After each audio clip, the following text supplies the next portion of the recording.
Cari fratelli e sorelle, buongiorno.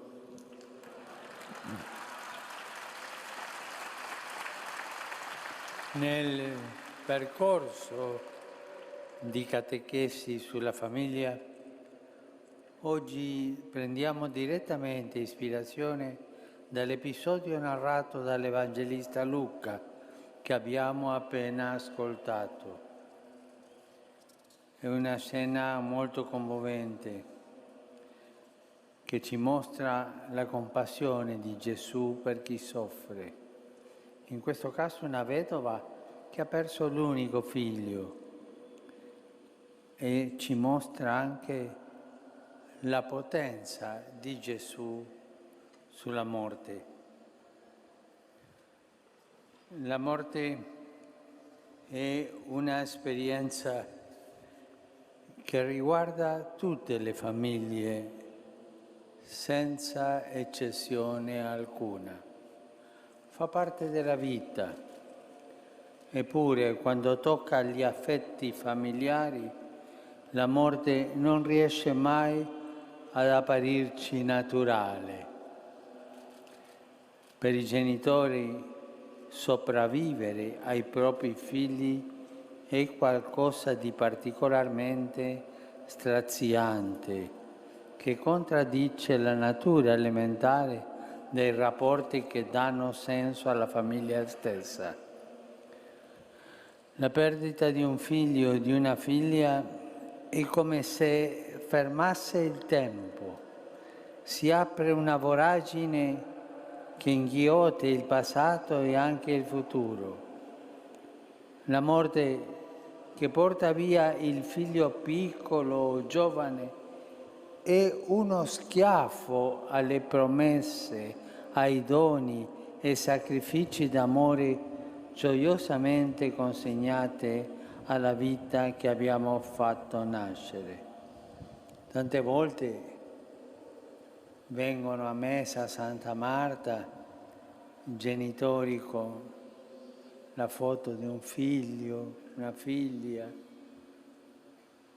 bambino, ragazzo, ragazza, e mi dicono se n'è andata. Lo sguardo è tanto addolorato. E la morte tocca, e quando è un figlio tocca profondamente. Tutta la famiglia rimane come paralizzata, ammutolita. E qualcosa di simile patisce anche il bambino che rimane solo per la perdita di un genitore o di entrambi. Quella domanda: ma dov'è papà? Dov'è mamma? Ma è in cielo, ma perché non lo vedo? Questa domanda che copre un'angoscia nel cuore del bambino o la bambina. Rimane solo. Il vuoto dell'abbandono che si apre dentro di lui è tanto più angosciante per il fatto che non ha neppure l'esperienza sufficiente per dare un nome a quello che è accaduto. Quando torna papà? Quando torna mamma? Cosa si risponde? E il bambino soffre. E così è la morte in famiglia. In questi casi la morte è come un buco nero che si apre nella vita delle famiglie e a cui non sappiamo dare alcuna spiegazione. E a volte si giunge persino a dare la colpa a Dio. Ma quanta gente, io le capisco, si arrabbia con Dio, bestemmia: perché mi hai tolto il figlio, la figlia? Ma Dio non c'è, Dio non esiste, perché ha fatto questo?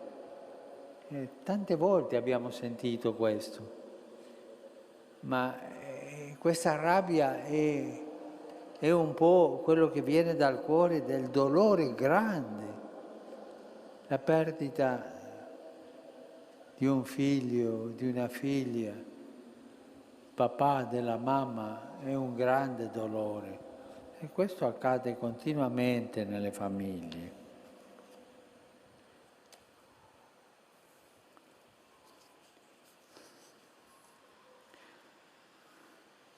In questi casi ho detto la morte è quasi come un buco, ma la morte fisica ha anche dei complici che sono anche peggiori di lei e che si chiamano odio, invidia, superbia, avarizia, insomma il peccato del mondo che lavora per la morte e la rende ancora più dolorosa e ingiusta. Gli affetti familiari appaiono come le vittime predestinate e inermi di queste potenze ausiliari della morte che accompagnano la storia dell'uomo. Pensiamo all'assurda normalità con la quale in certi momenti, in certi luoghi, gli eventi che aggiungano orrori alla morte sono provocati dall'odio e dall'indifferenza di altri esseri umani.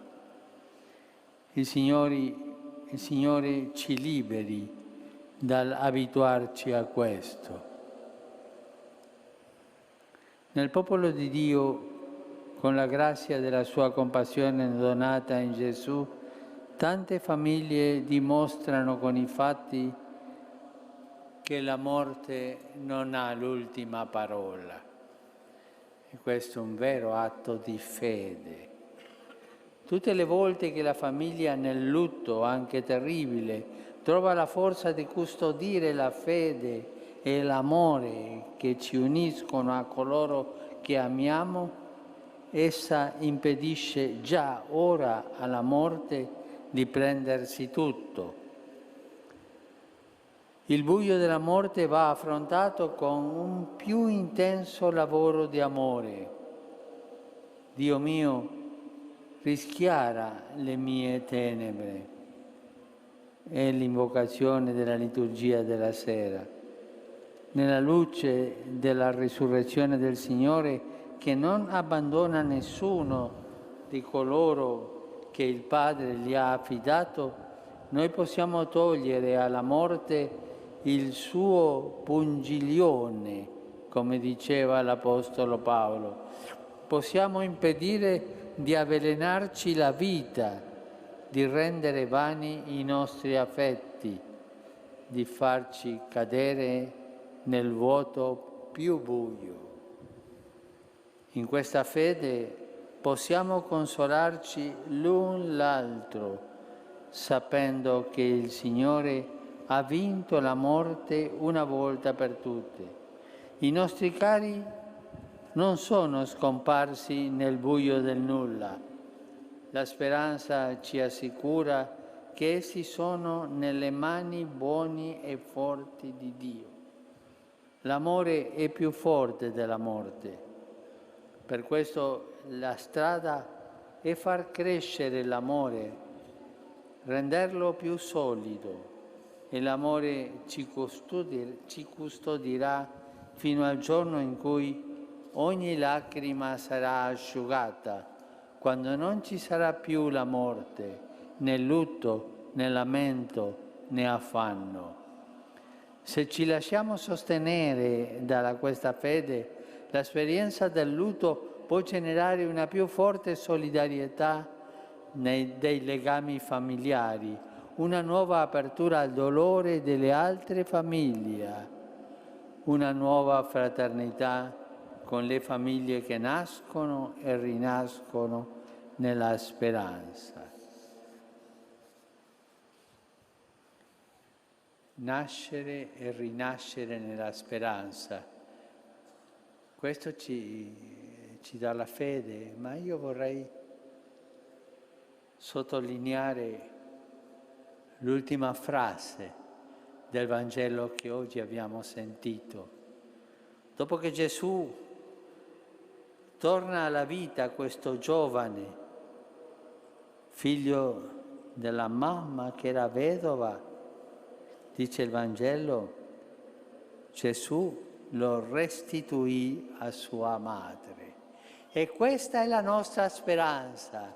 Tutti i nostri cari che ci sono andati, tutti, il Signore ci restituirà a noi e noi con loro ci incontreremo insieme. E questa speranza non delude. Ricordiamo bene questo gesto di Gesù.